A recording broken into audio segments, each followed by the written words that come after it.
الرحمن الرحيم يا أيها المزمل قم الليل إلا قليلا نصفه أو انقص منه قليلا أو زد عليه ورتل القرآن ترتيلا إنا سنلقي عليك قولا ثقيلا إن ناشئة الليل هي أشد وطئا وأقوم قيلا إن لك في النهار سبحا طويلا واذكر اسم ربك وتبتل إليه تبتيلا رب المشرق والمغرب لا إله إلا هو فاتخذه وكيلا واصبر على ما يقولون واهجرهم هجرا جميلا وذرني والمكذبين أولي النعمة ومهلهم قليلا إن لدينا أنكالا وجحيما وطعاما ذا غصة وعذابا أليما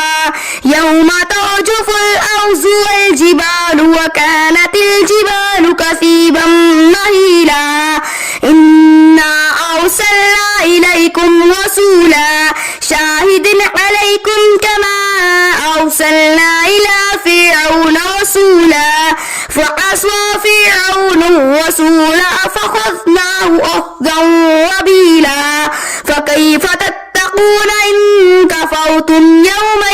يجعل البلدان شيبا السماء منفطر به كان وحده مفعولا إن هذه تذكرة فمن شاء اتخذ إلى ربه سبيلا إن ربك يعلم أنك تقوم أدنى من ثلثي الليل ونصفه وثلثا وطائفة من الذين معه